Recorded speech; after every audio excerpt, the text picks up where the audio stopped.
kita Allahumma sholli ala sayyidina Muhammad wa ala ali sayyidina Muhammad. Yang saya hormati Kepala Kantor Kementerian Agama Kota Semarang yang akan segera hadir bergabung bersama kita, Pak Muhtasib. Kemudian pengawas PAI Kota Semarang, Pak Sadi, Pak Fauzi, Bu Mu'alimah dan Pak Sihab yang tadi sudah hadir. Kemudian Bapak Ibu para pengurus KKG Kota Semarang dan pengurus KKG Kecamatan Kota Semarang yang dirahmati oleh Allah Subhanahu wa Ta'ala. Alhamdulillah, puji syukur kita berkat kepada Allah Subhanahu wa Ta'ala, Tuhan yang Maha Esa, karena atas limpahan rahmat, hidayat dan nikmatnya kita masih diberi kesempatan, masih diberi kesehatan untuk bersama-sama berkumpul di ruang ini melaksanakan acara halal bihalal. Tak lupa sholawat dan salam kita aturkan kepada junjungan kita Nabiullah Muhammad SAW. Semoga kita adalah orang yang mendapatkan syafaatnya besok di yaumul qiyamah. Bapak Ibu sekalian, dalam kesempatan kali ini saya mohonkan izin Bapak Bambang Musito, Kepala Dinas Pendidikan Kota Semarang, tidak bisa hadir karena sedang bertugas di Jakarta dan menugaskan kepada saya hadir di sini. Semoga tidak mengurangi makna acara hari ini. Dan Bapak Ibu sekalian, kalau dalam acara halal bihalal ini saya boleh dibilang sangat senang, sangat gembira, apalagi dalam momen kali ini saya ketemu dengan para pengajar agama Islam. Insya Allah semuanya di sini ahli surga. Amin. Amin ya rabbal alamin. Karena Bapak Ibu sekalian, profesi kita, profesi Bapak Ibu sekalian ini luar biasa. Bapak Ibu bekerja itu tidak hanya mendapatkan gaji, tapi insya Allah juga ibadah, dan ibadahnya bukan ibadah yang sembarangan Bapak Ibu sekalian. Jadi saya tidak paham betul dalilnya, tapi katanya salah satu amalan yang tidak terputus ketika kita sudah menikah adalah ilmu yang bermanfaat, dan itu adalah pekerjaan Bapak Ibu sekalian. Bapak Ibu itu bekerja, dapat gaji, ibadah, dan ibadahnya tidak akan putus, amalannya, pahalanya tidak akan putus walaupun Bapak Ibu sudah meninggal. Mohon maaf saya tidak tahu dalilnya nanti. Tapi benar gitu, benar gitu. Mantap. Dan mohon maaf, ini ada yang punya agama selain Islam? Ya, Islam kan. Semua Islam. Yang Islam angkat tangan. Karena ini agama Islam mestinya semuanya beragama Islam ya. Tidak ada orang yang beragama lain mengajarkan agama Islam. Betul bareng ya. Jadi kita satu kepercayaan. Saya ngomongnya lebih enak Bapak Ibu sekalian. Dan sekali lagi luar biasa, Bapak Ibu bekerja, beribadah, dan amalannya bukan main. Pahalanya tidak akan putus walaupun sudah meninggal. Dan sebenarnya sudah banyak contoh Bapak Ibu sekalian. Bapak Ibu mungkin banyak tahu, mohon maaf yang saya sebutkan, misalnya kayak Albert Einstein, kemudian Isaac Newton, kemudian Thomas Alva Edison, itu mungkin bukan orang Muslim. Ada juga yang Muslim, misalnya Al-Jaber, Ibnu Battuta dan lain sebagainya. Tapi kok mohon maaf yang banyak dipelajari anak-anak kita, termasuk juga saya, itu orang-orang Muslim. Tapi mereka itu saya yakin, saya, Bapak Ibu sekalian, anak-anak kita tidak pernah ketemu dengan orang tersebut. Tapi semua tahu namanya. Kenapa? Karena mereka punya ilmu, punya pengetahuan yang terus dimanfaatkan. Bahkan ketika orang tidak bertemu, ilmunya itu terus jalan, terus digunakan. Dan itu sama dengan Bapak Ibu sekalian sebenarnya. Cuma mungkin Bapak Ibu sekalian levelnya tidak semendunia itu. Levelnya kita mungkin hanya mengajarkan anak-anak kita menjadi orang yang berguna di kemudian hari, ilmunya bisa dimanfaatkan. Paling levelnya cuma itu. syukur-syukur nanti Bapak Ibu bisa menjadi seperti mereka insya Allah. Dan Amin. itu pun saya yakin menjadi kebanggaan buat Bapak Ibu sekalian, buat saya juga ketika melihat anak-anak didik kita menjadi orang yang berhasil atau menjadi pejabat, pengusaha yang sukses ataupun apapun itu. Saya yakin itu menjadi kebanggaan sendiri, dan saya yakin itu salah satunya adalah bekal dari Bapak Ibu guru sekalian, terutama Bapak Ibu yang beragama Islam yang mengajarkan ajaran-ajaran Islam. Dan ada yang sebenarnya yang perlu saya titip pesan Bapak Ibu sekalian. Insya Allah kita bekerja sekaligus beribadah, akan tetapi pasti ada syaratnya. Semuanya harus dilaksanakan dengan ikhlas.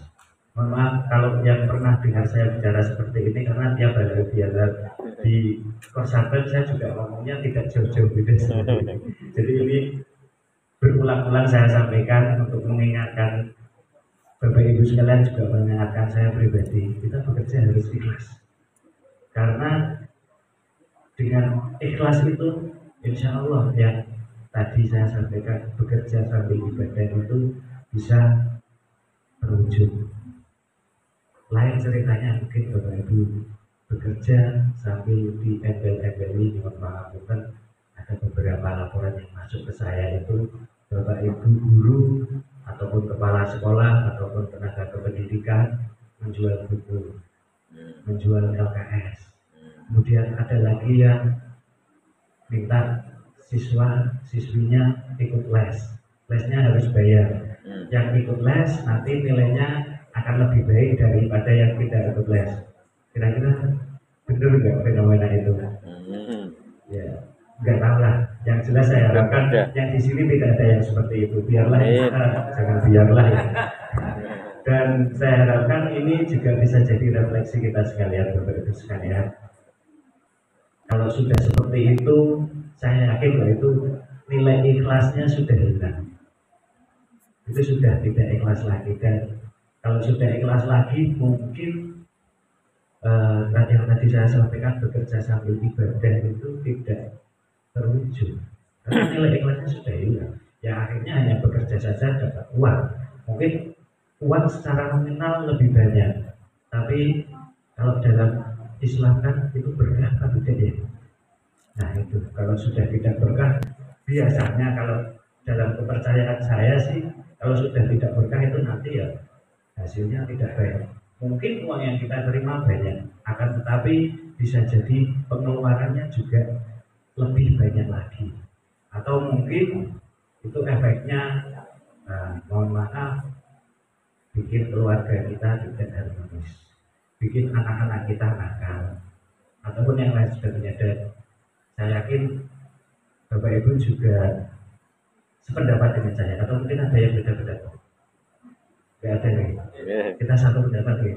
Insya Allah kita bekerja sambil beribadah dengan ikhlas, dan insya Allah menjadi rezeki yang berkah. Oleh karena itu, saya tolong Bapak Ibu sekalian, terutama yang ada di sini, mulai dari Bapak Ibu sendiri, mari kita bekerja dengan ikhlas, bekerja untuk beribadah, dan insya Allah rezekinya berkah. Dan mohon tolong, ini sekaligus syiar agama, Bapak Ibu juga bisa menularkan semangat ini kepada teman-teman kita, guru-guru yang tidak mengajar PKI. Mari kita bekerja dengan ikhlas agar rezeki yang kita terima itu juga berkah, dan insya Allah itu semuanya menjadi ibadah yang ibadah levelnya sudah luar biasa Bapak Ibu sekalian. Dan saya tidak pesan juga Bapak Ibu sekalian, banyak dari orang yang punya pandangan, orang yang non-Islam punya pandangan miring terhadap kita. Kenapa seperti itu? Ada yang bilang ya, Islam itu ekstremis, suka membunuh. Ada yang bilang agamanya kaku, agamanya tidak toleran, agamanya tidak baik untuk masyarakat. Nah, mari kita ciptakan Islam itu sebenarnya damai. Islam itu indah.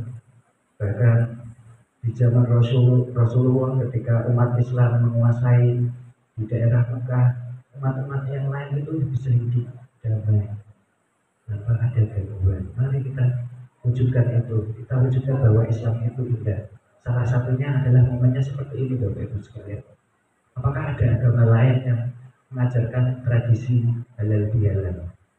Walaupun sebenarnya halal bihalal itu bukan tradisi umat Islam, itu tradisi di Indonesia. Kalau saya sudah sering dengar, walaupun saya tidak riset sendiri, katanya di Arab Saudi, di negara-negara Timur Tengah itu tidak ada tradisi halal bihalal. Tradisi itu hanya di Indonesia. Tetapi tradisi halal bihalal kan terkait dengan satu, puasa Ramadan yang sudah selesai. Berarti ada Idul Fitri, itu kan momennya umat Islam.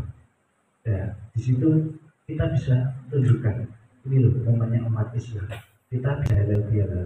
Bahwa halal bihalal itu maknanya kita meminta maaf dan memaafkan, atau boleh dibilang saling memaafkan.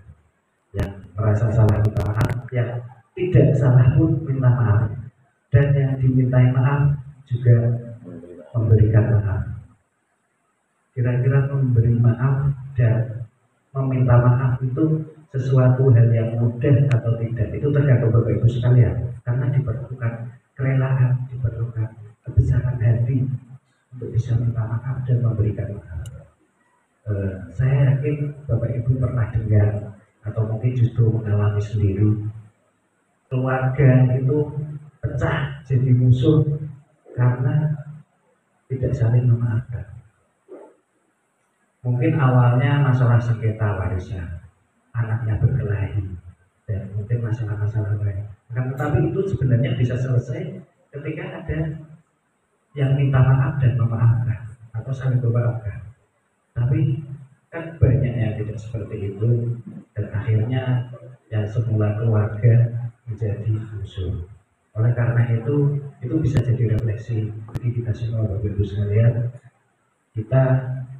Mari kita tunjukkan bahwa Islam itu indah, Islam itu damai, Islam itu membawa kesejukan bagi semesta alam, bukan hanya bagi umat Islam, tapi seluruh penganut agama lain juga. Dan itu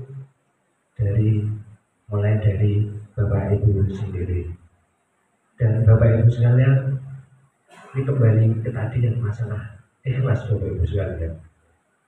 Salah satu yang menjadi faktor utama kita bisa ikhlas adalah apabila kita sudah selesai dengan diri kita sendiri.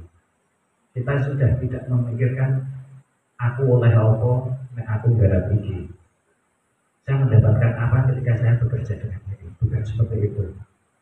Karena insya Allah ketika kita yang berprofesi sebagai guru, gaji itu sudah rutin tiap bulan gitu.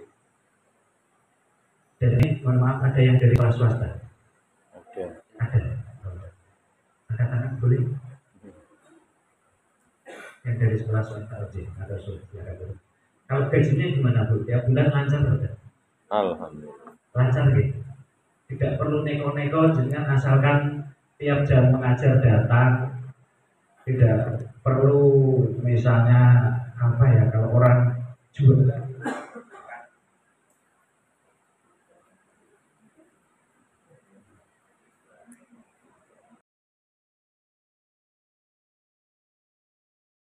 jual itu kan kadang rame, kadang sepi, kadang rugi. Tapi kita yang berprofesi sebagai guru, apakah seperti itu? Tidak, gitu.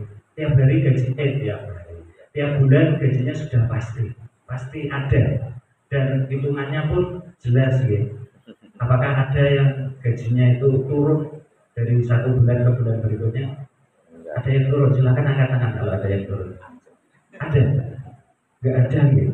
Kecuali kena hukuman disiplin nakal, itu bisa jadi turun. Tapi selama Bapak Ibu bekerja dengan baik, kok kayaknya gajinya itu sudah pasti dan boleh dibilang lebih banyak naiknya. Lain dengan saudara-saudara kita yang berprofesi tadi seperti saya sampaikan, kadang untung, kadang untungnya banyak, kadang sedikit, kadang lebih. Oleh karena itu Bapak Ibu sebenarnya tidak perlu usaha terlalu keras, tidak perlu kalau istilahnya apa ya, giveaway. Wah, besok saya untungnya banyak, kan nggak seperti itu. Muridnya mau yang datang banyak, yang datang sedikit, ada yang sakit, ada yang tidak. Kira-kira berpengaruh dengan gaji Bapak Ibu sekalian enggak? Kan tidak. Oleh karena itu kerja kita itu sudah insya Allah enak Bapak Ibu sekalian. Tinggal kita konsisten. Oleh karena itu saya pesan, mari kita ikhlas kerja sama komitmen. Kerja sebaik-baiknya, sudah ada dukungannya, sudah ada rambu-rambunya. Dan salah satu yang bisa menjadi faktor bahwa kita selesai dengan diri kita sendiri adalah manajemen kita, manajemen di keluarga, manajemen keuangan kita. Saya yakin apabila di rumah anaknya beling, perlu perhatian khusus, membuat kita tidak tenang. Bekerja pun tidak bisa tenang karena harus mikir anakku sesuk sing dinakali sebelum, misalnya seperti itu. Dan termasuk juga yang salah satunya bisa kita kendalikan adalah masalah hutang. Banyak teman-teman saya, mungkin teman-teman kita semua yang punya hutang melebihi kemampuannya membayar. Dan saya mendapatkan hasil survei dari Molimit Indonesia, ini surveinya tahun 2021, tentu mungkin masih relevan dengan saat ini karena saya coba cari lagi untuk survei tahun berikutnya belum ada. 42% yang berhutang di pinjol itu adalah guru. Kita perlu miris Bapak-Ibu sekalian.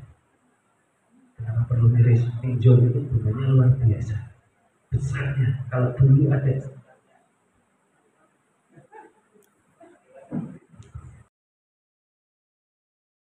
untuk rekening yang menyesuaikan teknologi, bunganya luar biasa menjelat.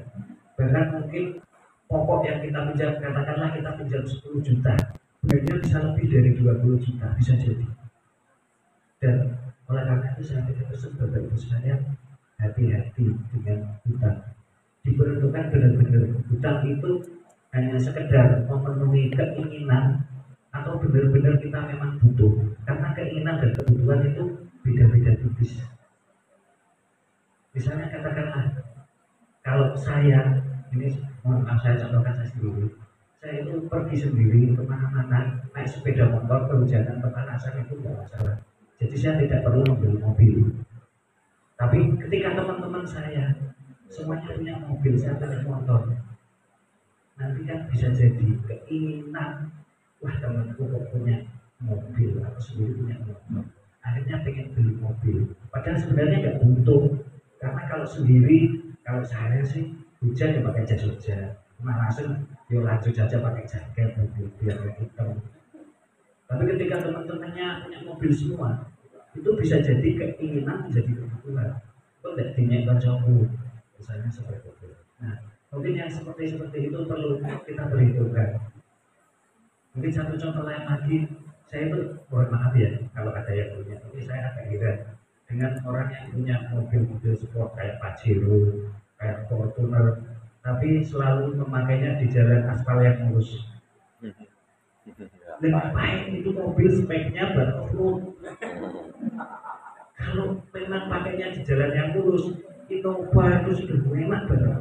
Dan menurut saya kalau Bapak pernah naik Fortuner Pajero, itu goyangannya lebih terasa karena suspensinya tinggi dan itu memang diperuntukkan untuk off-road. Harganya lebih mahal daripada Innova. Kalau memang pakainya di jalan aspal, pakainya Innova juga luar biasa. Perawatannya juga lebih mudah. Mohon maaf ini kalau yang punya Pajero dan Fortuner tersinggung, saya mohon maaf ya. Jadi seperti itu Bapak Ibu sekalian, perlu dibedakan mana yang kebutuhan, mana yang hanya sekedar keinginan.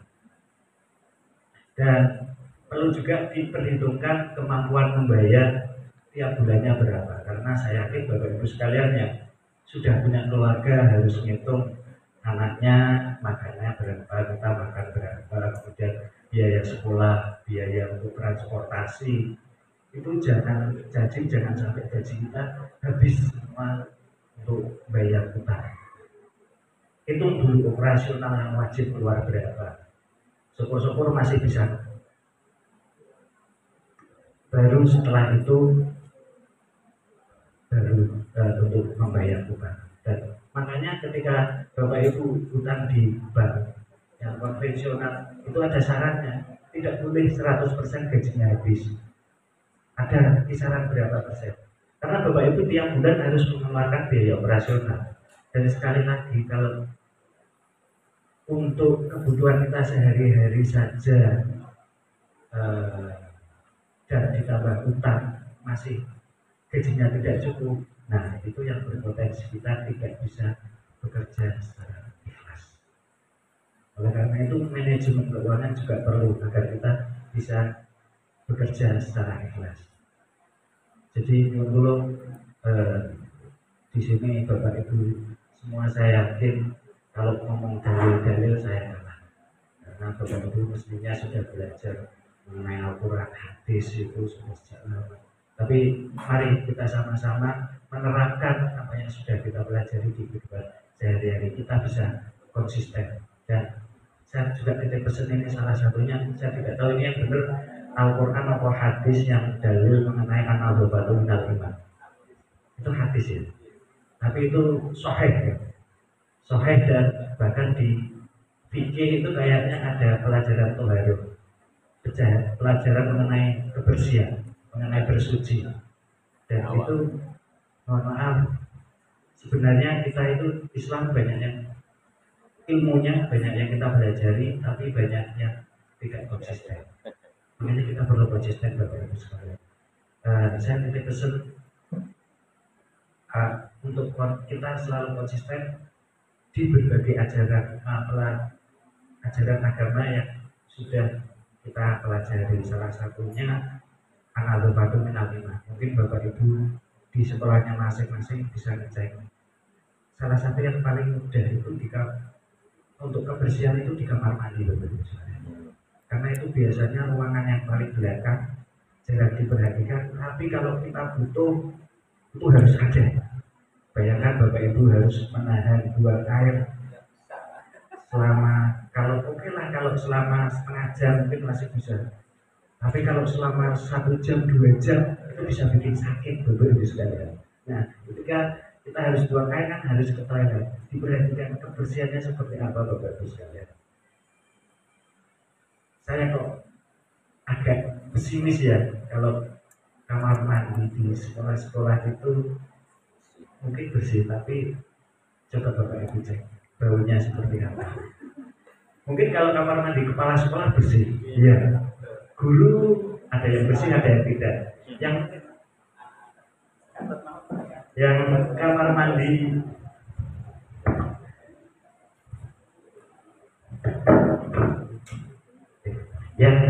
siswa, saya yakin banyak yang mohon maaf perlu diperbaiki.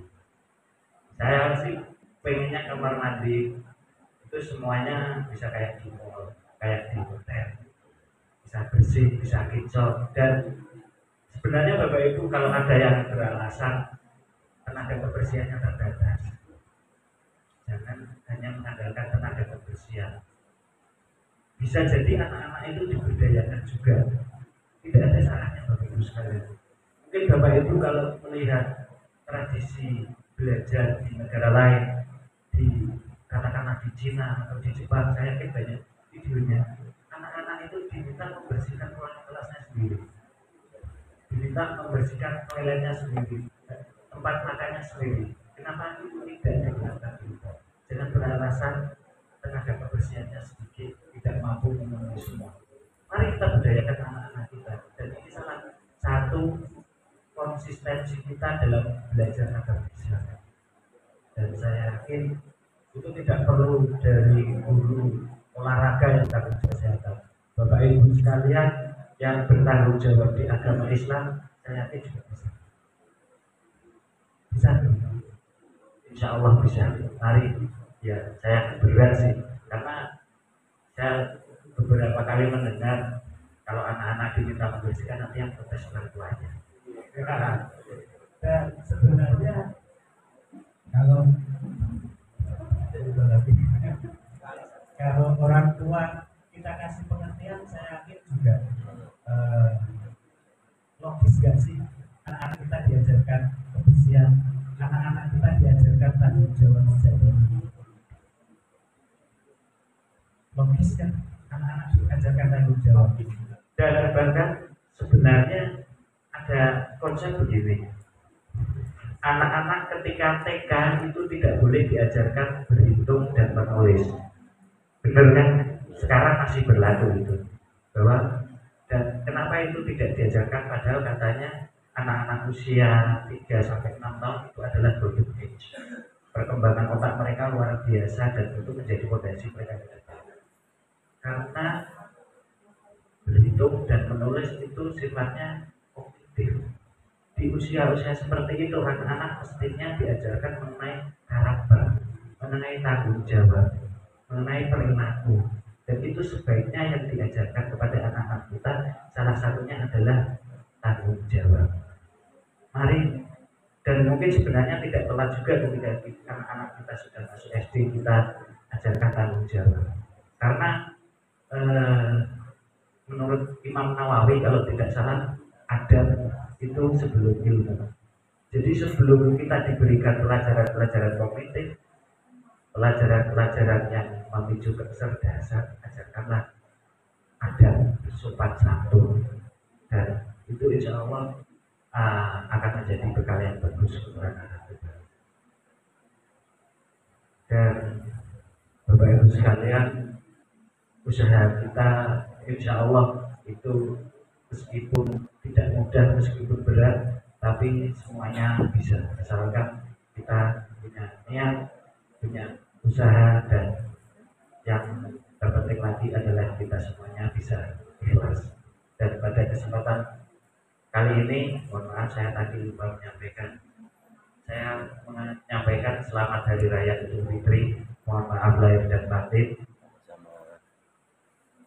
dari kami selaku Dinas Pendidikan maupun saya pribadi. Mohon maaf apabila selama ini banyak kesalahan bagi Bapak Ibu semua, dan harapan kami kita semua bisa kompak, kita semua bisa bersama-sama mewujudkan pendidikan yang lebih baik, terutama di bidang agama Islam, dan karakter anak-anak kita semoga mereka menjadi generasi Islami yang insya Allah nanti bisa meneruskan estafet kepemimpinan di negeri ini.